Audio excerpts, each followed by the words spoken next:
네, 요즘 것들의 나라 걱정 메인 코너죠. 요즘 것들의 나라 걱정의 요즘 것들의 나라 걱정입니다. 예, 오늘 저희가 좀 같이 해볼 나라 걱정은 뭐 온 국민 다 걱정하시는 바로 저출생입니다. 아이가 안 태어나는 나라. 사실 아이가 안 태어난다는 거는 다른 말로 치면 사실 희망이 없는 나라라고 보는 게 맞는 것 같아요. 그래서 이 심각한 저출생의 문제들 오늘 세 분의 패널 모시고 함께 나눠보도록 하겠습니다. 앞에 인사드렸던 저출생 직접 인사하시겠어요? 네. 출생률 높이기 정책연구소 한승주입니다. 1부에서 흥분을 조금 가라앉히고 네. 진지하게 2부 임하도록 하겠습니다. 아, 너무 좋습니다. 네, 안녕하십니까. 자살하는 대한민국의 작가 김현성입니다. 반갑습니다. 네, 안녕하십니까. 대한상공회에서 정책 연구하고 있는 배두현입니다. 배두현 선생님은 목소리가 너무 좋으신 것 같아요. 성우를 하셔서 진짜 ASMR 오늘 저출생 ASMR로 어떻게 한번 알겠습니다. 진행해 귀 보도록 좀 하겠습니다. 힐링되고 있습니다. 그래서 제가 저출생의 주제를 왜 아무도 낳지 않는가로 좀 잡아봤어요. 이게 사실은 한국의 지금 저출산율이 사실은 0.7명. 그러니까 2명이 결혼해서 1명도 안 낳는 현실에 지금 이뤄서 인류 역사상 최저의 출생률을 기록했다. 이런데요. 실제로는 뭐 이렇게 숫자로는 그런데 주변에서 좀 어떻게 좀 느끼세요? 진짜 좀 출생률 많이 떨어졌다? 많이 느끼죠. 일단 길거리 아이들 별로 없어요. 공원 같은데 저희 바로 집 앞에 공원이 있거든요. 거길 가도 저는 사실 이제 뭐 9 to 6 이렇게 정규직으로 일을 하는 사람이 아니기 때문에 그 공원에 다니는 시간대가 다양한데 하루 중에서 그 어린이집이 있으니까 등원 하원할 때 빼고 아이들을 보는 경우가 너무 드물고요. 특히나 뭐 학생들, 뭐 초중 고등학생들 아예 볼 수가 없고요. 다 어르신들만 거의 공원 안에 계시는 걸 많이 봐요. 혹시 두현님은 혹시 결혼하셨나요? 네, 결혼했습니다. 자녀가 있으십니까? 자녀는 없습니다. 오늘 저출생을 진행해보면서 그럼 작가님은 결혼하셨나요? 했습니다. 자녀 있습니까? 전 아들이 하나 있습니다. 이렇게 해서 0.7명 완성되는 이런 그림이 이렇게 이게 되는 바로 거죠. 현실입니다. 그래서 이 통계가 전혀 틀리지 않았다는 점 다시 한번 말씀드리면서 이 수치가 OECD 평균의 절반도 안 되는 수준이라고 해요. 그러니까 저기 지금 이제 화면에 같이 보고 계신데 우리나라 출산율 현황입니다. 두현님 이거 어떤 자료일까요? 제가 이제 정책 연구했던 관련된 자료인데 자료들 보시면 아시겠지만 사실 22년 기준으로 0.78명, 23년 기준에 7.5 그리고 작년 같은 조금 올라 0.75인데 보시는 것처럼 매우 심각한 상황이라고 보시면 될 것 같아요. OECD 국가 중에서 거의 최저 꼴찌 수준이고요. 70년대에는 저희가 한 100만 명 정도 저희가 아이가 나왔었는데 이게 지금 한 4분의 1 토막 나서 지금은 24만 명, 작년 같은 게 23만 명까지 떨어져서 엄청나게 큰 폭으로 감소한 숫자라고 보시면 될 것 같아요. 그래서 오른쪽에 있는 그 비교 지표 같은 것도 보시게 되시면 그 출산율을 말씀드렸던 것처럼 0.78로 가장 좀 적고요. 그리고 결혼도 출산도 늦게 하다 보니 아이를 낳는 산모 연령도 같은 경우에도 OECD 국가 중 가장 많은 33.5세입니다. 그리고 늦게 아이를 낳는다는 얘기죠. 그리고 자녀가 없는 비율도 평균보다는 지금 모두 낮지만 지금 많이 올라왔고요. 그리고 세 자녀 이상 다자녀가 많은 가구도 8.3%로 평균의 절반 수준에 또 못 미치는 아주 극악의 대한민국 출산율 현황을 보여주는 수치라고 보면 될 것 같고요. 그리고 하나 마지막으로 볼 게 좀 재밌는 게 또한 요즘 청년 세대들이 독립도 하지 않고 부모들과 함께 사는 흔히 얘기하는 캥거루족이라고 얘기하잖아요. 그 비중이 81%입니다. 81%. 그러니까 엄청난 숫자라고 보면 될 것 같아서 이 통계치만 보게 된다면 우리나라 출산율은 지금 어쨌든 OECD 국가 중에서 거의 꼴찌 심각한 수준이다. 아니 근데 지금 말씀해주신 걸로만 보면 캥거루여서 결혼할 일도 없어 보이고 안 낳는 것도 안 낳는 건데 많이 낳는 사람도 없는. 그러니까 전체적으로 지금 뭐 좋은 지표는 하나도 없는 이제 그런 상황이 아닌가 싶은데요. 작가님은 어떻게 보세요? 일단은 캥거루족이 81%다라고 말씀하신 거에 문제의 핵심이 다 들어가 있다고 봐야 된다고 저는 생각을 하고요. 우선 그 부모가 자식을 양육을 하는 제1의 목적은 자녀를 독립시켜서 하나의 온전한 성인으로 살아가게 하는 거지 않겠습니까? 근데 결국 그들이 성인이 됐음에도 불구하고 독립을 하지 않고 부모랑 계속 같이 살고 있다라는 거는 그들이 자기 생애 주기를 자꾸 뒤로 미루고 있다는 거거든요. 그러니까 인간은 자기 생애 주기상 뭐 미성년자일 때는 부모랑 같이 살다가 이제 성인이 돼서 경제 활동을 시작하게 되면 이제 부모에서 독립해서 가구를 꾸리고 뭐 결혼 출산이야 뭐 개인의 선택이기는 하지만 어찌됐든 그런 이제 통상적으로 인간이 살아감에 있어서 그 각자의 생애 주기에 의뢰하게 되는 일들이 있는 건데 우리나라의 청년들이 아직까지도 집에서 벗어나지 않고 있다라고 한다는 것은 모두가 다 그 생애 주기를 뒤로 전부 미루고 있다라는 거거든요. 사실 저 같은 경우에도 저는 애가 있지만 우리 애 한 명만으로 이 거대한 저출산의 쓰나미는 막을 수 없겠구나라는 생각이 언제 가장 크게 드냐면 제가 80년대 후반생인데 제 친구들 중에 남자애들이 아직도 결혼을 안 한 애가 절반을 넘어요. 네, 아직도 저. 근데 저도 사실 곧 40살이 된다는 말이죠. 40살이 되면은 뭐 정치권에서 구분하는 청년의 연령과는 사실 거긴 아직 포함되어 있을 수는 있지만 40대를 우리가 청년이라고 보기에는 조금 어렵다라는 사회 통념에 기반을 했을 때 이제 제 나이 때까지 아직 결혼 안 한 사람들이 그렇게 많다면 사실 청년의 대다수가 결혼을 아직 안 했다라고 저는 보여지는 거. 그러면은 우리가 저출산 문제에 대해서 얘기를 할 때 사람들이 엄청나게 많이 천착을 하는 거는 출산 시점 그 자체 그리고 출산을 하고 난 그 이후 약 1년 정도에 대해서만 얘기를 해요. 근데 저는 항상 제가 책을 쓸 때도 그렇고 어디를 갈 때만 늘 말씀드리는 게 결국 결혼을 왜 안 하냐의 문제부터 우리가 무조건 시작을 사실 해야 되는 거. 그래서 뭐 오늘 이제 그거에 대한 얘기 좀 더 뒤에 많이 들어볼 수 있지 않을까. 네. 아니 근데 이 저출생이라는 게 사실 뭐 우리는 뭐 한국에서 사니까 애가 안 태어난다는 얘기 너무 많이 듣지만 이게 우리나라만 그런 건가요? 사실 뭐 자료도 제가 준비하긴 했는데 아 근데 저희 두현님의 네. 이 목소리를 좋은 목소리를 낭비하고 싶지 않아가지고 이 마이크를 좀 네.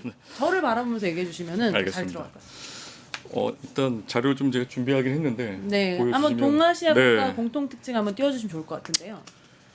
그리고 사실 저희가 저출생 얘기 항상 나오면 항상 저희가 좋은 사례로 북유럽 뭐 스웨덴 국가, 스위스, 노르웨이 항상 얘기하는데 그래서 여기 있는 제도들을 저희가 정책들을 벤치마킹 하려고 많이 하긴 해요. 근데 사실 잘 안 됩니다. 그동안 수년간 많이 시도했는데 잘 안 돼. 그래서 저희가 왜냐라고 봤는데 그건 출생에 관한 문화 자체가 좀 아예 좀 다릅니다. 그러니까 유럽하고 특히 미국하고 이쪽 동아시아 국가, 우리나라를 포함한 동아시아 국가들의 어떤 문화적 그 수준 자체가 좀 다르다고 볼 수 있어요. 특히 일본, 중국, 싱가포르, 홍콩 모두 205개 전체 국가에서 출산율 보면 거의 낙제 수준. 우리나라는 전체적으로 낮네요. 그렇죠. 네. 특히 우리나라는 205가 중에 5위 중에 205위 꼴찌죠. 세상에. 세상입니다. 네, 근데 이유가 있는 건가요? 사실 근데 이 나라들 보면 동아시아 국가에서 저희 나라 포함해서 소득 국가가 되게 높아요. 최근에 중국 같은 경우도 매우 올라왔기 때문에 사실 얼마든지 사실 경제적으로 어찌 보면 미국인처럼 아이를 많이 낳을 수 있을 것 같은데 많이 낳지 않는 이유는 단순히 경제적인 요인 소득만의 문제가 아니라는 거죠. 그래서 저희가 봤을 때는 이게 단순히 그 문제가 아닌 사회적 문화적 요인들을 좀 같이 진단하고 분석해볼 필요가 있겠다. 특히 이 동아시아 국가들은 모두 이제 유교적인 문화를 배경하고 있고 또 다른 나라들이 엄청난 또 교육열을 가지고 있기 때문에 사교육 열풍이 어마어마하죠. 그래서 우리나라의 저출생 문제를 해결하기 위해서는 이러한 요인들을 좀 복합적으로 좀 보고 솔루션을 찾아야 된다고 저는 개인적으로 생각하고 있습니다. 너무 중요한 일이네요.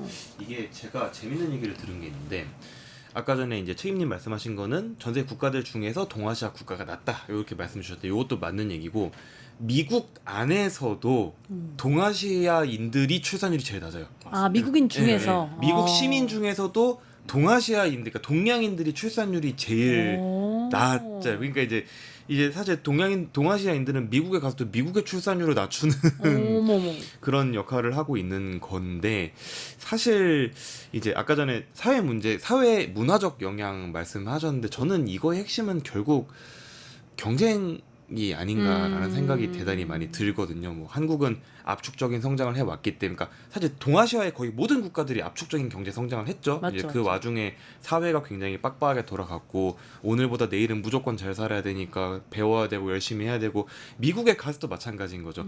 보통 이제 이민은 저개발국에서 선진국으로 가는 거니까 미국에 이민을 가신 분들이 얼마나 거기서 자리를 잡기 위해서 또 엄청난 경쟁에 맞닥뜨리고 또 자녀를 낳았으면은 너는 나처럼 살면 안 되기 때문에 또 그 자녀는 경쟁에 노출시켜서 공부를 시키고 결국 이런 것들이 종합적으로 합쳐지면서 이제 동아시아인들은 어딜 가든 애를 안 낳는 사람들이 된 게 아닌가. 뭐 저는 이런 생각들을 좀 해봤었습니다. 그러네요. 네. 진짜. 근데 소장님 어떻게 보세요? 뭐 이 유교적인 문화권 안에서 사실 뭐 아까 계속 문화적인 영향이 많다고 했지만 뭐 비혼 출산만 봐도 저희가 뭐 프랑스가 비혼 출산이 많다 뭐 이렇게 대표적으로 얘기하잖아요. 뭐 거의 60%가 넘어가니까 68% 이렇게까지 가죠. 근데 프랑스만 그런 게 아니라 OECD 평균인 자체가 50%가 넘어요. 그러니까 우리나라는 OECD 국가 중에서 사실 경제권으로 보면 굉장히 높은 축에 속하는데 그럼에도 불구하고 그런 이제 다른 서구 유럽 국가들의 문화나 이런 것과는 전혀 괴리돼서 가는 게 문제인 거죠. 아 근데 이제 말씀해주신 수장님 말씀해주신 비혼은 우리나라에서 죄송합니다. 우리나라에서 얘기하는 결혼을 안 하겠어의 비혼이 아니라 혼인을 안 한 상태에서도 그쵸. 아이를 낳는 그 비혼 말씀이죠. 네, 맞습니다. 그래서 미혼모. 그쵸 그쵸. 우리나라에서는 우리나라하고는 동아시아 국가는 거의 제로 그쵸. 수준일 거예요. 거의 뭐 2%대 네. 뭐 이 정도 수준으로 사실은 결혼을 안 한 정상 가족이 아닌 상태에서 흔히 말하는 정상 가족이 아닌 상태에서 아이를 낳는 거에 대한 프레셔와 외부적 시선이 워낙 크다 보니까 그런 시도는 진짜 불가피한 일이 아니면은 자연 발생적으로는 거의 안 생기는 것 같아요. 아주 중요한 지적이세요. 방금 얘기하신 것처럼 우리는 비혼 출산이라고 얘기하지 않아요. 미혼모라고 미혼모라고 얘기하지. 하죠. 그쵸 그쵸. 뭐 어딘 것도 좀 다른 것 같고. 근데 이런 문제가 사실은 이제 유교 문화권을 가진 국가들 안에서의 문제이다. 근데 그 유독 한국에 심하잖아요. 한국에서 더 심한 이유는 뭐라고 생각하세요? 한국에서 더 심한 이유는 사실 한국만의 유니크한 이유를 찾으려면 이제 다른 동아시아 문화권과는 또 조금 다른 한국만의 문화를 찾아야 되는데 저는 거기서 가장 심각한 문제로 저는 보통 수도권 집중을 꼽는 편입니다. 수도권 집중이요? 그렇습니다. 오. 예, 제가 왜 이제 수도권 집중을 굳이 이제 콕 집어서 말씀을 드리냐면 물론 세계 어느 나라나 다 이제 수도권에 경제력이 어느 정도 몰려 있고 이제 그런 것들이 있는데요. 한국은 그 정도가 세계에서 제일 심한 수준입니다.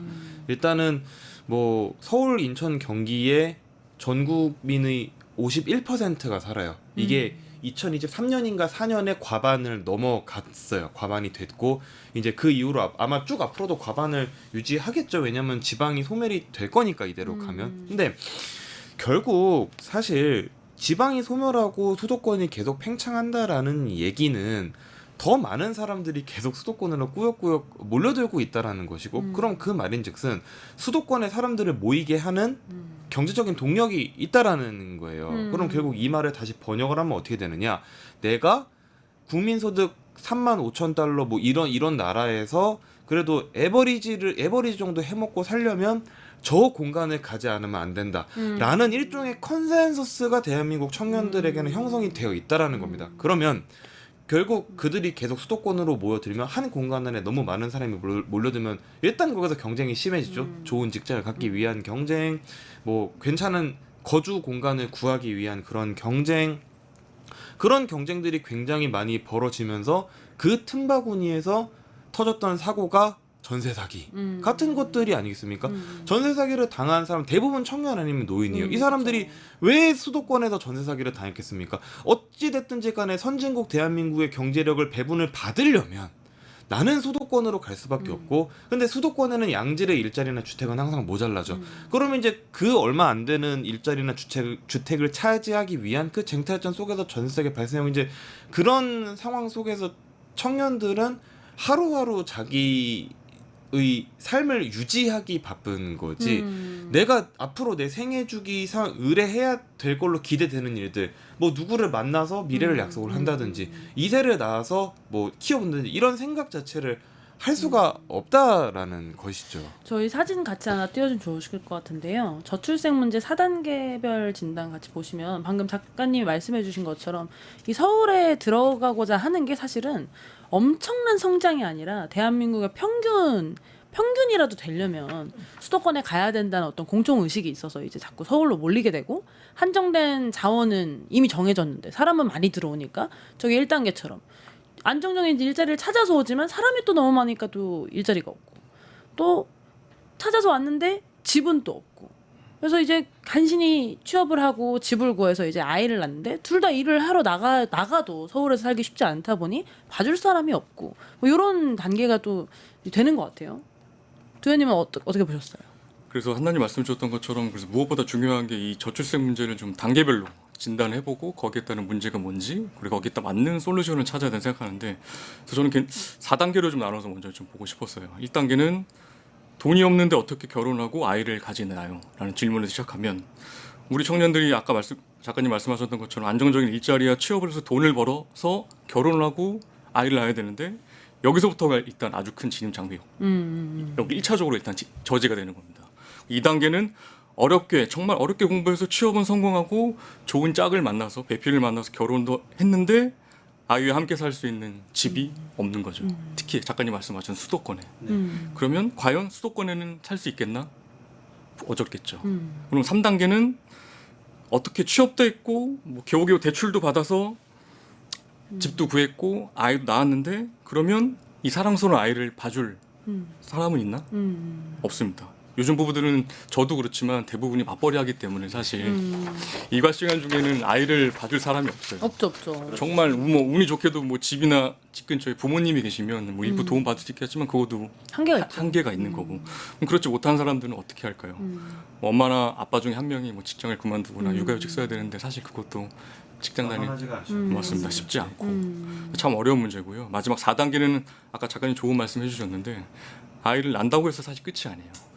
특히 모든 부모들은 우리 아이가 나보다 더 나은 삶을 살기를 바라기 때문에 더 많은 교육들을 더 시키길 원하시죠. 그래서 어리게 느끼고 있습니다. 맞습니다. 그래서 특히 뭐 우리나라 강남 대치동, 목동에 학원 열풍 크는 이유가 말씀드린 것뿐만 아니라 동아시아 국가 모든 국가들이 사실 엄청난 사교육 시키고 있기 때문에 문제고 제가 관련 자료를 좀 봤는데 1년에 저희가 사교육 시장에 들어가는 비용이 60조. 네. 아유, 네. 맞아요. 근데 저희 1년 예산이 총 610조 610조 그 정도 되지 않습니까? 그럼 한 10% 그렇죠. 이 엄청난 이 비용을 사실 그 사교육 시장에 안 쓰고 아까 단계별로 제가 보였던 1단계, 3단계 쪽에 집중적으로 투입한다라고 하면 얼마든지 저는 좋은 정책들 만들고 앞서 말씀드렸던 문제들을 해결할 수 있을 거라 생각을 하거든요.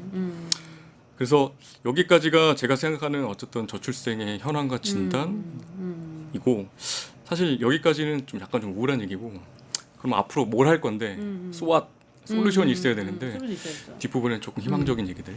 근데 좀 불행한 네, 얘기를 조금 더 이어가자면 조금 더 이어가면 사실 아까 네. 주연님 말씀해주신 것처럼 지금 태어나는 아이들의 수가 20만 명대입니다. 이 20만 명대가 뭐 얼마나 태어난 거야? 이런 생각이 드실 것 같아서 이대로 가면 저출생이 이대로 이어진다면 어떤 문제들이 우리 사회에 일어날까를 좀 같이 좀 얘기해 보려고 하는데요. 일단 첫 번째로는 우리나라 또 군 문제, 우리나라에서 전쟁을 어쨌든 뭐 이제 북한과 이제 지금 계속 이제 휴전 상태이기 때문에 안보 위협이 계속 있는 나라인데도 불구하고 지금 우리나라 징집률이 거의 그러니까 조금 과장 못해서 100%. 맞습니다. 예. 그러니까 1년에 그러니까 정확한 숫자는 아니지만 예를 들어 30만 명의 군인이 필요한 거예요. 근데 30만 명보다 안 태어나는 거예요. 그렇죠. 어떻게 되죠? 다 징집을 해야 되는 겁니다. 예. 그래서 이제 원래라면 이 친구는 군대 와도 쉽지 않다 이런 친구가 있었을 텐데 너도 가자. 그렇죠. 모두가 가야 되는 이제 그런 좀 상황이 벌어지고 있고 또 이 태어나는 사람들이 없다 보니까 비율적으로 이제 고령 인구가 상대적으로 이제 돌아가시는 분들은 줄어들었으니까 고령 인구가 늘면서 복지 세금 부담이 좀 확대되고 또 특히 또 말씀해 주신 것처럼 수도권에만 아이들이 또 태어나는 경향이 있잖아요. 네. 지방엔 사람이 없으니까 지방 공동체가 또 소멸되면서 더더욱 자녀를 낳으려는 사람들은 지방으로 또 안 가는 그런 것들이 있는 것 같아요. 이런 상황들이 이어지면 우리나라 어떻게 되는 거죠? 가난해집니다. 가난해진다. 예. 일단 인구가 감소하는 것에 있어서 가장 큰 문제는 결국 국가의 경제 규모가 쪼그라드는 거에서 모든 것이 시작이 되죠. 그래서 일단 이제 가장 큰 실존적인 위협은 저희 대표님께서도 말씀하셨듯이 국방이 안 돌아간다가 일단 되는 것이겠고요. 그리고 이제 앞으로 한 2050년, 60년, 70년 이렇게 가게 되면은 대한민국의 인구가 대충 한 3천만, 2,700만 이렇게까지 쪼그라든다라고 하죠. 그러면 어떤 문제가 발생하냐면 지금 현재 한국의 내수 시장에 자리 잡고 있는 대기업들은 내수 시장만으로는 아마 사업이 이전만큼 영위가 안 될 거예요. 그냥 절대적인 숫자가 줄어들어 버리는데 사실 해외 시장 개척하면 되잖아요. 근데 해외 시장 그렇게 쉽게 개척 안 되죠. 당연히 굉장히 어렵단 말이에요. 그러면은 결국 내수 시장 줄어드는 대로 그대로 계속 얻어맞을 수 있을 수밖에 없고 거기서 가장 크게 얻어맞는 데가 지금 이미 얻어맞고 있는데 영화관 이런 데들 사실 다 망하고 있고 뭐 우리가 조금 더 자영업 레벨로 내려가 보면은 사진관 뭐 이런 데들 있지 않겠습니까? 다 아마 많이 없어지게 될 거고요. 문제는 뭐 가령 이제 그렇게 되면은 한국은 내수 산업만으로는 사실 기업들이 채산성을 맞출 수가 없으니까 이 기업들이 어떻게 되냐면 가격을 올리게 됩니다. 그러면 물가가 올라가요. 그래서 이게 시장 규모가 줄어들게 되면 우리가 얼른 생각할 때는 경제학의 법칙에서 수요 공급에서 수요량이 내려가면은 가격이 내려가야 되는 거 아니야 라고 생각할지 모르겠지만 그거는 생산자의 입장에 생각했을 때 내가 규모의 경제를 달성할 수 없기 때문에 시장이 작아지면 가격을 올릴 수밖에 없어요. 그럼 물가가 올라갑니다. 근데 문제는 이게 어디도 해당이 되냐면 한국의 물건을 수출하는 외국 사람들한테도 해당이 되거든요. 소비자가 적으니까. 그렇죠. 근데 우리나라의 여기서 가장 치명적인 문제는 식량 자급률이 낮기 때문에 우리나라는 상당수의 과일, 채소, 신선식품, 낙농제품 이런 걸 수입에 굉장히 많이 의존을 하고 있어요. 근데 한국의 인구가 5,100만이었을 때랑 3,000만일 때랑 외국의 농부나 목장주들이 볼 때는 한국향 물건은 채산성이 달라지는 거예요. 그럼 이 사람들은 두 가지 방법이 있습니다. 첫 번째, 한국의 물건을 안 판다. 두 번째, 한국행 물건의 가격을 올린다.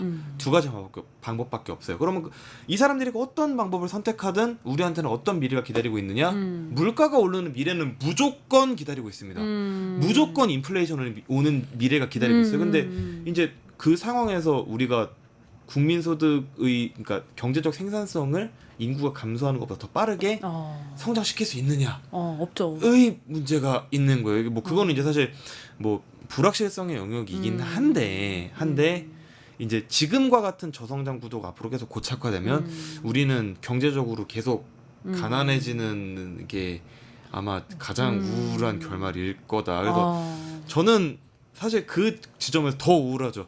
저는 애가 있으니까. 가난해질 나라가 예견되는데 내 자식이 거기 살아야 된다는 거에 또 이제 그렇죠. 강하게 느끼시겠네요. 소장님 어떻게 생각하세요? 조금 더 극단적으로 가볼게요. 그냥 먹고 약간 가난해질 거다라고 하는 게 약간 추상적일 수도 있을 것 같아서 자 보세요. 인구가 줄잖아요. 그러면 그냥 당장에 우리가 체감을 좀 못할 수도 있긴 하지만 아까 뭐 경제 얘기도 해주셨듯이 그러니까 내수 시장이 활성화되지 않으면 지금 현재도 대기업들의 많은 제조업 공장들이 철수를 하고 있어요. 인도에 공장 설립하고 미국에서 쪼으니까 미국 가서 설립하고 그러다 보면 일자리 없어지죠. 일자리만 없어지는 게 아니라 예를 들어서 뭐 식품 가공업 이런 거 같은 경우에는 우리나라에서 생산하는 이제 농산물 원자재를 써서 그 이제 제조를 한단 말이에요. 그러면 제조 공장이 밖으로 나가버리니까 거기에 농산물을 대던 농부들은 또 일자리를 잃어버리게 되는 거죠. 이런 식으로 사회적인 구조가 쭉쭉쭉쭉 그냥 아예 도미노처럼 붕괴되는 거고 그러다 보면 우리가 지금 또 부양해야 될 인구는 되게 많은데 부양을 할 인구는 적잖아요. 그렇게 되면 탈조선이 또 가속화되겠죠. 왜냐면 살고자 하는 사람들이 한국에 계속 살겠어요. 이제 젊은 층이 될 친구들이 굉장한 무슨 사회적인 투사가 되어서 나는 그래도 대한민국을 지킬 거야. 아니 왜? 그저 나갈 거잖아요. 뭐 이민을 가게 되든 그렇게 되면 진짜로 이 헬조선에서 견딜 수 있는 극강의 일부의 지배 계층들과 그리고 탈조선조차 하지 못하는 극강의 하층민들만 양극화가 완전하게 심해진 상태에서 잠시 존재하다가 대한민국은 사라질 것이다. 아니 이런 말 들어보면 사실은 저출생이라는 게 단순히 아이가 안 태어나는 문제다라고 할 게 아니라 대한민국의 어떤 경제적인 규모, 안보적인 이야기 이런 것들을 다 담고 있어서 사실은 우리가 AI 시대가 오니까 100조 투자해야 된다 이런 말 나오는 것처럼 저출생이야말로 진짜 경제 안보를 아우르는 문제이기 때문에 저출생이 진짜 100조? 아니 200조, 1000조까지 투자해야 된다라는 말이 나와야 되는 그런 시점이 아닌가라는 생각이 들어요. 그래서 이제 좀 더 이제 얘기를 좀 더 좀 환기해 보면 사실 좀 지금은 좀 큰 단위에서 얘기했던 것 같아요. 한국의 이제 저출생이 이렇고 이런 문제가 생기면 한국 사회 공동체가 이렇게 된다는데 사실 근데 어쨌든 개인이 이게 아이를 낳아야 되기 때문에 이 개인이 느끼는 이 저출생의 문제가 해결되지 않으면 사실은 좀 어려운 것 같아요, 해결하기가. 그래서 이 청년들이 결혼과 출산을 기피하는 이유가 아까 이제 뭐 주연님께서 말씀해 주셨지만 뭐 경제적 이유도 있고 문화적 이유도 있고 그리고 가치관적인 이유도 있는 것 같아요. 가장 중요하게 사람들이 결혼과 출산 안 하는 이유 뭐라고 좀 보세요? 이거 자료도 좀 띄워주시면 좋을 것 같은데요. 지금 뭐 최근 3개년 조사만 봐도 인식조사 보면 청년들이 아이를 낳지 않는 이유 압도적인 1위가 경제력이에요. 내가 아직 경제적으로 결혼할 준비가 되지 않아서 아이를 낳을 준비가 되지 않아서 그리고 앞으로 내가 뭐 좋은 일자리에서 안정적으로 돈을 벌 것 같지 않아서 다 경제적인 거란 말이에요. 거기다 플러스해서 이제 주거 문제가 있긴 한데 주거조차도 경제 문제잖아요. 그러니까 내가 지금 불안정한 경제력 때문에 아이를 낳지 않는 게 지금 제일 커요. 아까 저희 앞서서 뭐 수도권 집중 이야기했지만 수도권 집중 때문에 또 이런 경제 문제가 이제 심각해지기도 하고요. 조금씩 이제 끊어서 본다라고 하면 이제 일자리 문제로 보면 그런 거죠. 뭐 비정규직, 또 저임금의 불안정한 일자리. 근데 이렇게 되다 보면 노후 걱정이 되게 되는 거예요. 요즘 뭐 연금 개혁 얘기도 나오기도 하지만 내가 나이 들어서 뭐 결혼하고 아이를 낳아서 살다가 나중에 뭐 아이가 최소한의 뭐 부양을 해주던지 뭐 아니면 정부가 나에게 충분한 연금을 줘서 날 부양하든지 뭐 이 기대감이 있어야잖아요. 없다는 거예요. 근데 그 사회에서 무슨 아이를 낳아서 뭐 낳는 행복 당연히 뭐 느껴보고 싶기도 하죠. 근데 최소한의 여유랑 아니면 희망이 있어야 아이를 그런 생각을 해볼 거 아니에요. 근데 없다는 거예요. 이거는 여러 통계조사에서 봤을 때 고소득층 같은 경우는 우리나라 같은 경우 합계 출산이 한 1.4 정도가 그래도 나오는 걸로 알고 있어요. 근데 오히려 저소득층이 출산율이 굉장히 줄어들고 있죠. 거기서만 봐도 경제적인 이유가 아이를 낳지 않는 굉장히 큰 주요한 원인이 되고 이유다. 있다. 그런 걸 알 수 있는 것 같아요. 두현님은 어떤 게 좀 주요한 이유라고 보세요? 저는 두 가지 정도 얘기해주고 싶은데 일단 먼저 첫 번째는 일자리.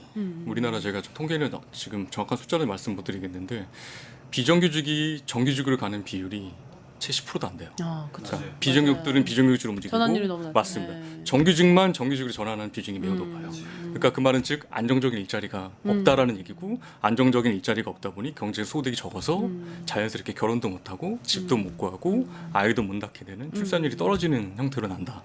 그래서 이 일자리 문제를 조금 해결하는 정책들이 좀 필요하다라는 건 첫 번째로 말씀드리고 싶고요.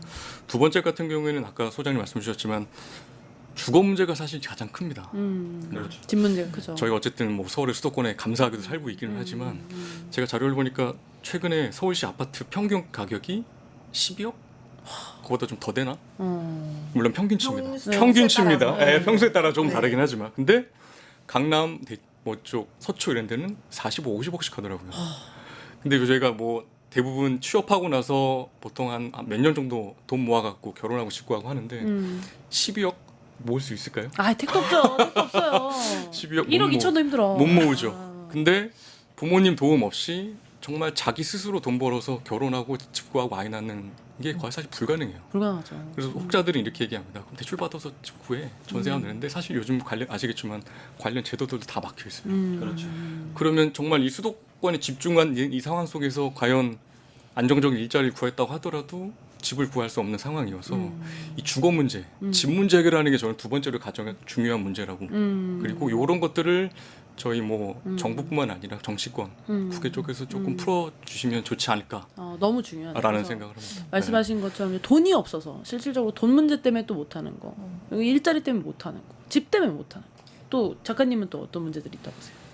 결혼을 미루는 이유에 대해 사실 앞에서 두 분이 다 너무 원래 마지막에 어려운 법이죠. 잘 해주셔서 뭐 중요한 이유들은 다 말씀을 주셨던 것 같고요. 일단은 뭐 이제 두 분께서 말씀을 안 한 약간 무형적인 부분을 조금 건드려 보자면 이제 가치관의 변화 문제가 사실 있죠. 왜 그러냐면은 옛날에는 결혼도 사실은 그냥 나이가 어느 정도 되면 무조건 해야 되는 거였고 출산도 결혼을 했으면은 그냥 해야 되는 자연스러운 거였는데 이제 그런 것들이 더 이상 우리 사회에서는 더 이상 중요하지 않게 된 거죠. 뭐 이거는 사실 한국 사회의 그 현대 한국 사회 역사를 쭉 살펴봤을 때 그냥 산업 구조의 전환 측면에서 너무 자연스러운 거긴 한데 뭐 우리나라가 60년대 70년대까지만 해도 농업 위주의 국가였고 그리고 지방에도 인구가 굉장히 많았고 그런 사회에서는 사실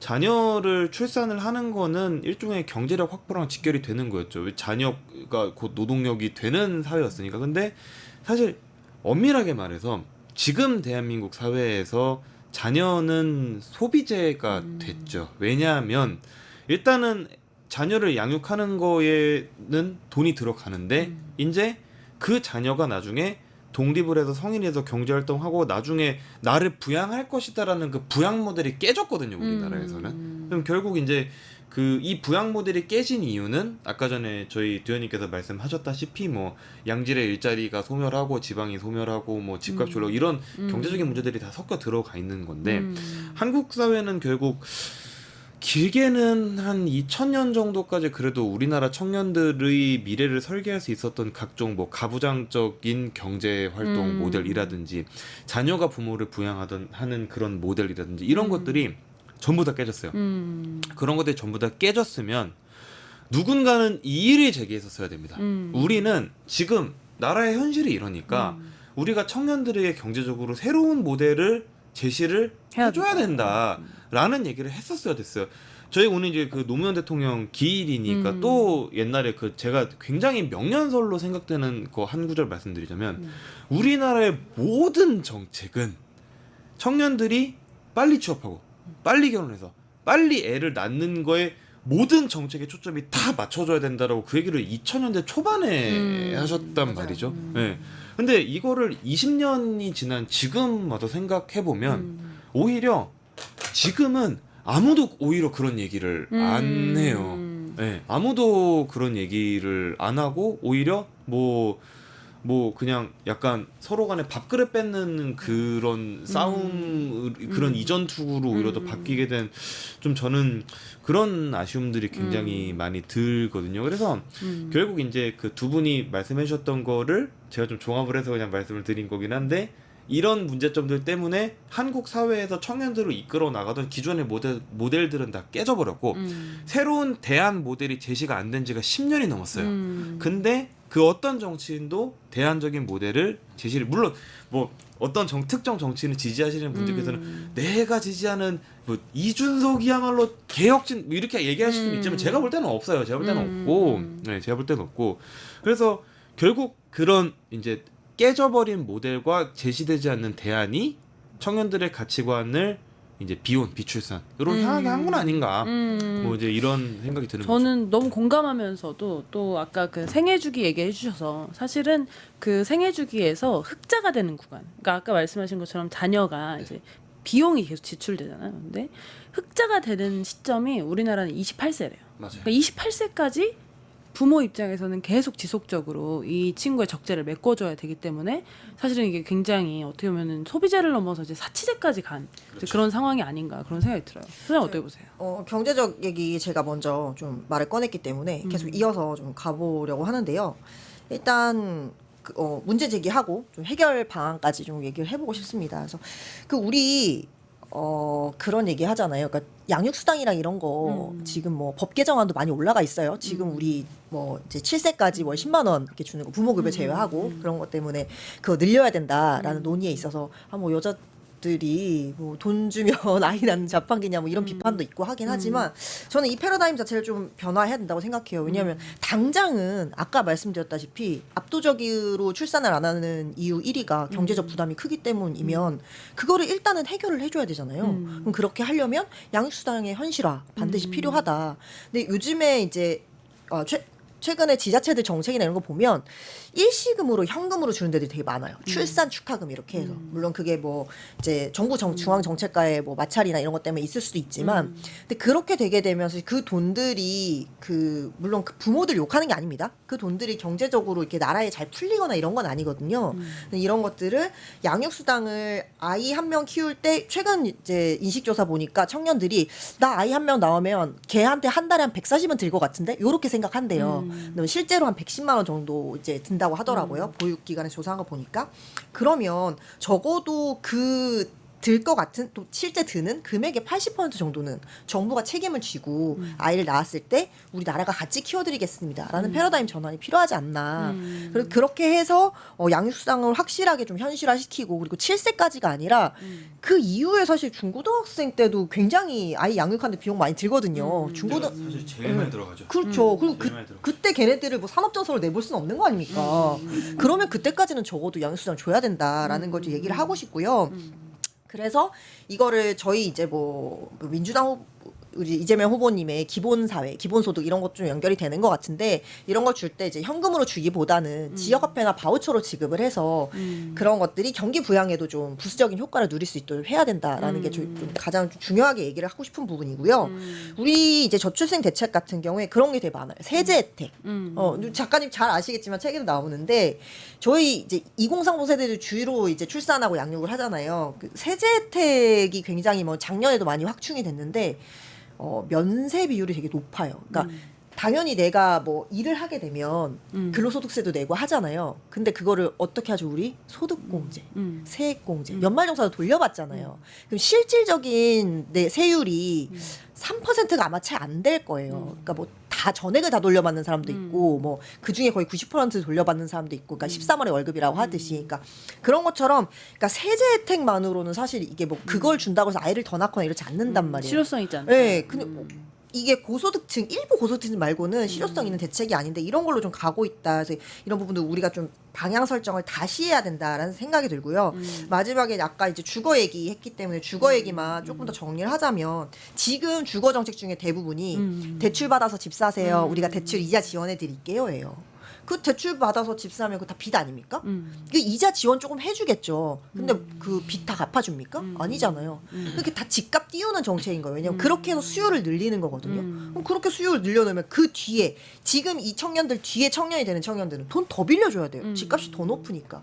말도 안 되는 이런 정책보다는 좀 공공임대주택을 확실하게 늘려서 그리고 임대 기간도 장기로 하고 이렇게 그 이제 안정적인 주거를 지원해야 된다. 그리고 공공임대주택이 한 절반 정도 되면 쟤는 공공임대주택 살아라는 차별이 있겠습니까? 둘 중에 한 명은 공공임대주택 사는데 근데 그런 사회적인 양극화나 이런 것도 없애야 된다라는 거고요. 마지막 하나만 말씀드리면 저희 비수도권 같은 경우 뭐 신혼희망타운 저희가 신희타라고 줄여 말하는데 그 자료 제가 준비했는데 보시면 아시겠지만 비수도권 같은 경우에는 공실률이 굉장히 높아요. 뭐 여러 가지 정책이 있지만 그 중에 뭐 대표적으로 주변 시세보다 일단은 저렴하게 그 임대해주거나 아니면 저렴하게 분양해 주거든요. 또 공실률이 제가 기사를 봤을 때 울산 같은 경우에 한때 90%까지 치솟은 적이 있어요. 또 높네요. 그러니까 아파트 멋있게 잘 지어놨는데 분양이 안 되는 거예요. 왜냐하면 아파트밖에 없어요. 주변에 아무것도 없어요. 초등학교 하나 있나? 그러니까 그런 식으로 뭔가 우리나라의 지금 이 저출생 관련된 주거 정책이 방향성을 완전 잘못 잡고 있다. 이 부분 새 정부에서 반드시 해결하고 제대로 하고 가야 된다라는 말씀 좀 드리고 싶어요. 두현님은 어떻게 보세요? 어떤 정책들이 좀 필요할까요? 사실 정말 수많은 얘기를 하고 싶고 정책들이 있긴 한데 사실 오늘 이 자리는 딱 세 가지만 얘기하고 싶은데 첫 번째 가장 기본적인 전제는 사실 이겁니다. 그동안 우리나라 그 저출생 관련된 정책들은 정부 주도 중심의 예산 투입돼서 하는 걸로 했었어요. 그래서 2006년에 2.1조부터 22년까지 51조 원에서 매년 22%씩 증가됐는데 결과는 수치 맨 처음에 봤던 건 어떻게 점점 떨어져서 0.7이에요. 돈을 써도 늘지 않는. 그래서 사실 이거 저는 패러다임을 조금 바꿔야 된다고 생각하는데 그동안 사실 정부 중심, 뭐 그다음에 국가 중심으로 했다는 걸 이제는 실제 일하고 있는 저희 해당하는 기업 민간 중심으로 저는 조금 바꿔야 된다고 생각을 해요. 그래서 아까 소장님께서 현금성 지원이 조금 별로다라고 말씀을 하시긴 하셨는데 그러니까 정부에서 주는 현금성 정책 물론 좋습니다. 근데 이거에 플러스 알파로 기업에서 그러니까 사업주가 근로자들에게 주는 지원을 저는 조금 대폭 늘려야 된다고 생각해요. 그 대표적인 사례가 아마 작년에 부영그룹에서 직원들한테 뉴스 많이 나왔죠. 엄청 나왔죠. 1억씩. 이건 아마 사실 그러니까 대부분의 국민들이 정부에서 출산 정책 뭐 있어요 했을 때는 모르는 사람 많아도 네. 부영에서 1억씩 줬던 거는 아마 다 알 거예요. 지원할 뻔했어요. 선택학과 안 나왔는데 지원할 뻔했어요. 그러니까 그래서 이게 들어간 게 지금 한 2004년에 발표했지만 4년 정도 소급해갖고 한 98명 정도, 98억이에요. 근데 최근에 정부 들어간 예산이 20조, 50조 대 98억. 정책 효과는 어떤 게 더 큰 것 같습니다. 부영에서 했던 게 엄청 훨씬 큰 거죠. 그래서 제가 여기서 말씀드리고 싶은 건 이런 거예요. 예산도 물론 중요하긴 하지만 이런 저희가 요즘 많이 얘기하는 퍼스트 모버가 좀 돼야 되는데 정책에 어쨌든 파격적으로 할 수 있는 정책이 좀 있어야 되는데 그게 조금 우리나라 부족한 것 같다. 오히려 기업 쪽에서 조금 잘하고 있는 것 같아서 이런 것들을 조금 저희 개발하면 좋지 않을까 싶고 아까 한나님께서 지원하고 싶다고 했잖아요. 부영이 올해 신입사원 그 공개 채용률이 180대 1이래요. 와. 작년 대비했을 때 4배 이상. 물론 직군마다 다르기는 한데 여기가 제가 또 조사를 해보니까 부영이 신입사원 초병이 많지 않습니다. 맞죠. 네, 맞아요. 물론 메이저 건설사 대비했을 때 한 60% 70%밖에 안 되는데 그럼에도 불구하고 이렇게 채용률이 높았다는 건 그만큼 우수한 인재들이 이 회사가 가고 싶다라고 했기 때문에 이거는 단순히 부영구름뿐만 아니라 이 회사 내에도 좋은 거죠. 저는 이 선순환 구조라고 봐요. 이 정책 하나 내므로써 좋은 인재들이 오고 그 내에서 경쟁력이 있으니까 더 회사도 발전될 거고. 그래서 저는 이 사례를 조금 다른 기업들에게 조금 확산시키고 확산하네. 싶다라는 말씀을 드리고 싶고요. 근데 제가 혹자 다른 데 가서 이런 얘기하면 많은 사람들이 저한테 뭐라고 합니다. 야, 그건 대기업이니까 돈 있는 데니까 당연히 1억 주는 거지. 우리나라 90% 95% 이상이 중소기업인데 거기는 어떻게 하라는 말은 얘기해요. 맞는 말이네요. 맞습니다. 당장 지금 뭐 당장 회사 문 닫게 생겼는데 무슨 정책 지원금이 어디 있어? 그렇지 않습니까? 하루하루 먹고 살기 바쁜데. 근데 중소기업도 최근에 많이 이것들을 인식하고 있어요.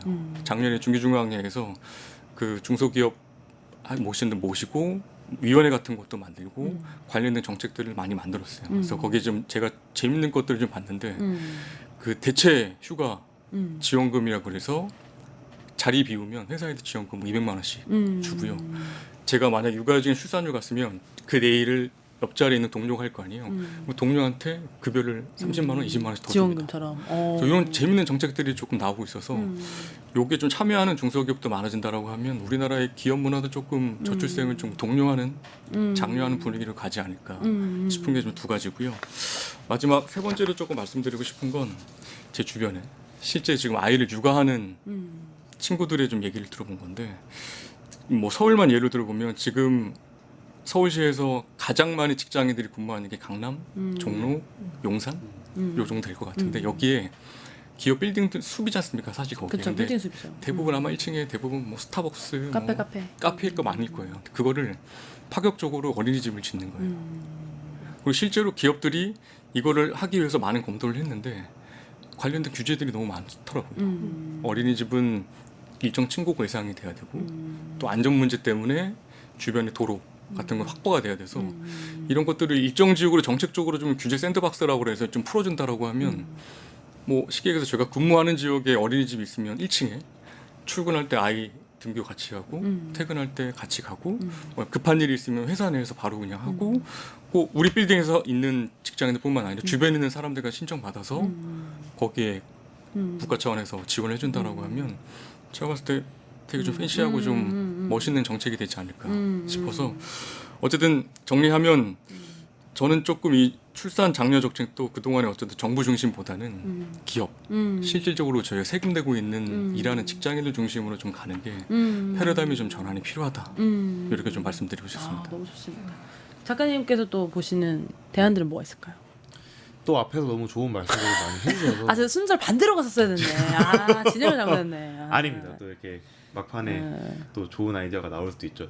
일단 저는 구체적인 구체적인 대안을 말씀드리기에 앞서서 한국은요 저출산 정책의 패러다임 자체가 좀 바뀌어야 돼요. 그러니까 우리나라의 저출산 정책은 여태까지 어떤 프레임 안에 갇혀 있었냐면 그냥 이제 부모와 아이를 어떻게 지원을 하고 어떻게 편의를 봐줄 것인가라는 거에 사실 천착을 해온 점이 되게 크거든요. 물론 필요합니다. 왜냐? 그래야 낳은 아이를 잘 키울 수 있기 때문에 그거는 사실 기본적으로 국가가 해야 되는 건데 이제 저는 그거를 떠나서 그냥 국가가 아예 그냥 국가의 전략 단위 자체를 다 저출생 문제 해결에 맞춰야 된다고 생각을 하고 제가 아까 전에 말씀드렸듯이 청년들이 결혼을 안 하는 제일 큰 이유 제가 수도권 집중이라고 말씀드렸잖아요. 그래서 결국 제 생각에는 대한민국에서 제일 효과가 좋은 저출생 대책은 결국 지역 회복이라고 저는 생각을 해요. 네, 저는 지역 균형 개발이 제일 효과가 좋은 그 저출산 정책을 생각하는데 이거는 제 개인적인 주장일 뿐만인 게 아니라 한국은행 보고서에도 똑같은 내용이 있어요. 실제로 한국은행에서 이제 저출생을 이제 그 반전시키기 위해서 우리가 여러 가지 정책을 사용했을 때 어떤 것이 가장 효과가 좋느냐라는 거를 검증을 했을 때 수도권 집중 해소가 압도적으로 1등이었거든요. 그래서 저는 이제 사실 저는 애가 있잖아요. 세금 세제 혜택 굉장히 많이 봤어요. 예, 13월에 월급 때 엄청 많이 돌려받았고요. 그리고 실제로 임신 출산 전 과정에서 저희 돈 그렇게 많이 안 들어갔어요. 진짜 세계 최고예요. 정말로 저는 이거 우리나라 사람들 어디 갔든 자랑스럽게 얘기했을 때고 생각해요. 세계 최고예요. 근데 애를 안 낳잖아요. 그러면 결국 이제는 지원책이 문제가 아닌 거거든요. 그러면은 결국 이제 우리가 그 앞단을 살피고 이제 그 앞단의 생애주기 관점에서 문제를 접근을 해야 된다라고 저는 일단 생각을 하고, 그다음에 요거는 이제 제가 또 어디 가면 말씀드리는 아이디어인데, 그 저출산 정책의 저는 또 하나의 포인트는 경력 단절을 최대한 막는 거에 있다고 생각을 하거든요. 왜냐하면 애를 낳기 때문에 경력 단절이 되면 그거는 또 다시 자녀를 사치제로 만드는 하나의 그 환원이 되는 거예요. 근데 이제 그 제가 한승주 소장님하고는 여러 번 비슷한 얘기를 해서 아마 잘 아실 건데, 우리나라에서 경력 단절을 만드는 시점은 출산 시점이 아니에요. 초등학교 1학년이에요. 초등학교 1학년. 초등학교 1학년에, 그러니까 사실 진짜 그냥 응애응애 하는 완전히 행위 무능력자인 아기를 키우는 거는 사실 약 6개월에서 1년 정도의 육아휴직을 가지고 애를 어린이집에 보내면은 보육의무로 어느 정도 해결할 수가 있어요. 근데 초등은 그게 안 돼요. 초등은 여태까지 그러니까 어린이집은 교육기관이 아니라 보육기관이잖아요. 유치원도 그렇고. 그러니까 보육을 받던 애를 사회생활을 시키면서 교육을 시켜야 되는, 이거는 애에 있어서는 완전히 그냥 세계의 전환이거든요. 근데 그거를 부모가 집에서 케어를 해주지 못하면 사실 굉장히 힘들어져요. 근데 대한민국은 여성의 경제활동 참여율이 20대 후반에 절정에 올랐다가 30대에 꺾인 이후에 40대까지 회복이 그게 안 돼요. 그리고 그냥 쭉 50대, 오히려 50대에 더 늘어나요. 이게 왜 그러냐면, 애를 낳았을 때 휴직을 하는 사람들이 잠깐 돌아왔다가 초등 때 경단이 완전히 된 다음에 아예 그냥 끝나요.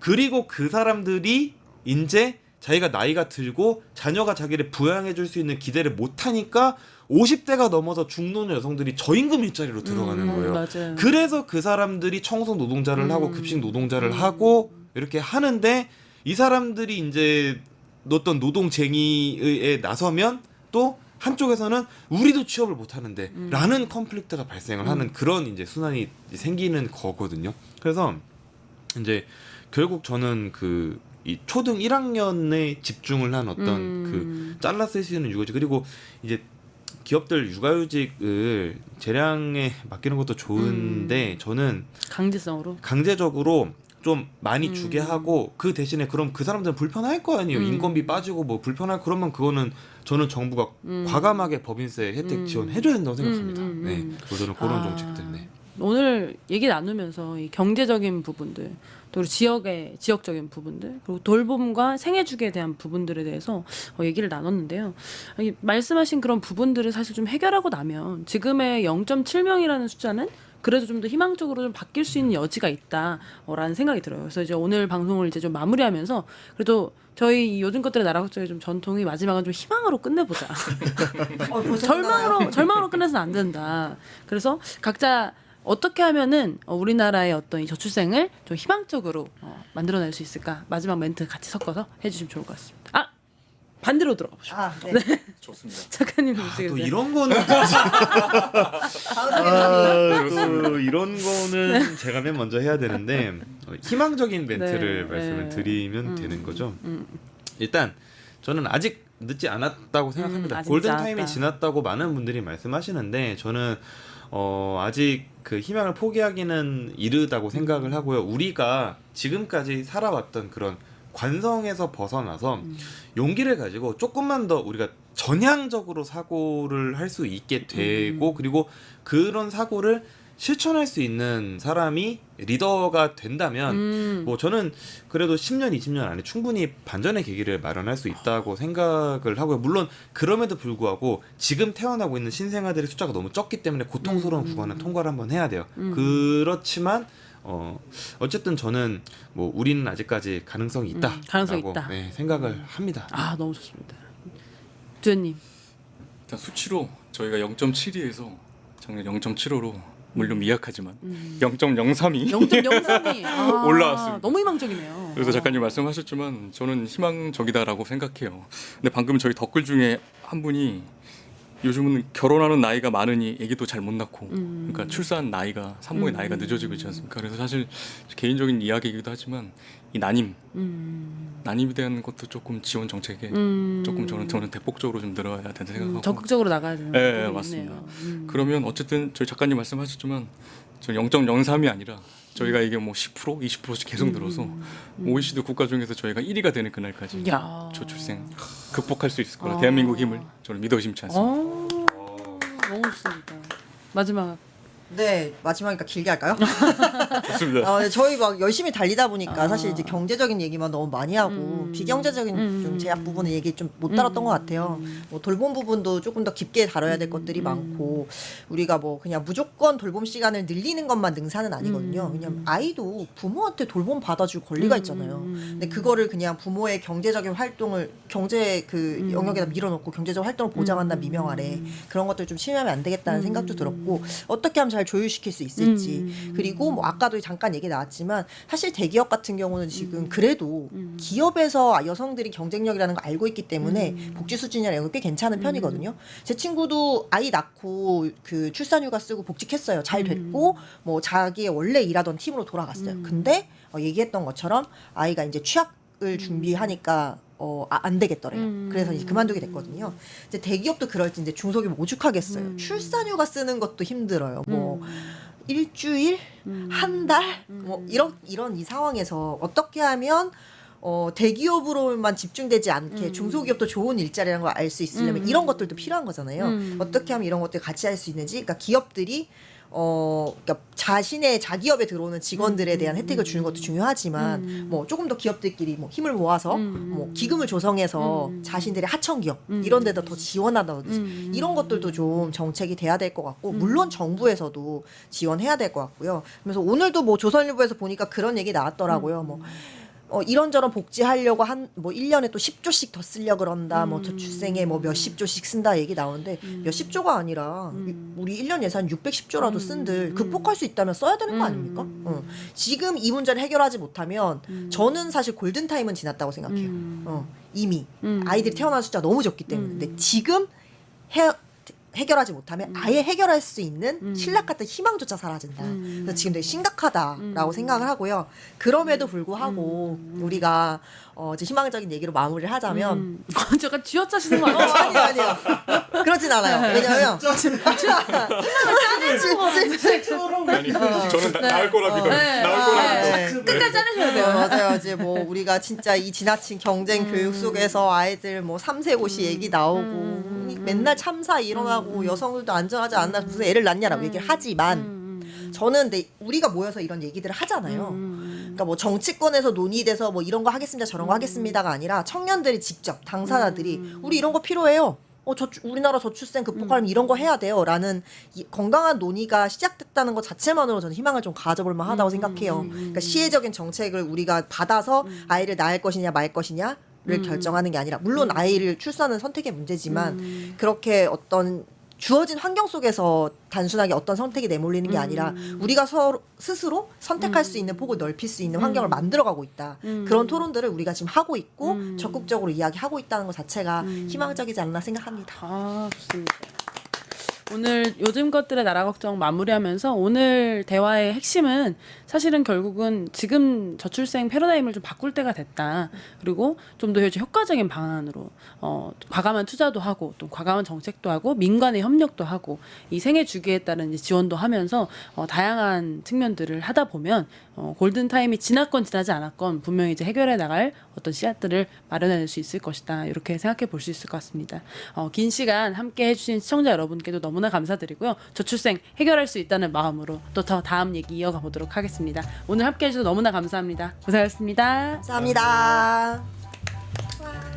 뉴스토마토가 12.3 내란을 막아낸 시민영웅 1000명 찾기 프로젝트를 진행합니다. 내란을 막고 탄핵 소추를 이뤄낸 시민영웅 1000명을 찾아내 대한민국 민주주의의 역사로 기록하고 시상의 본보기로 삼음으로써 민주주의를 더 널리 확산하기 위한 프로젝트입니다. 이 과정에 직접 참여했거나 참여자를 추천해 주실 분들은 우측 제보하기 QR코드나 아래 메일로 추천 및 제보해 주세요. 많은 참여 바랍니다. 뉴스토마토와 함께해 주실 분들을 기다립니다.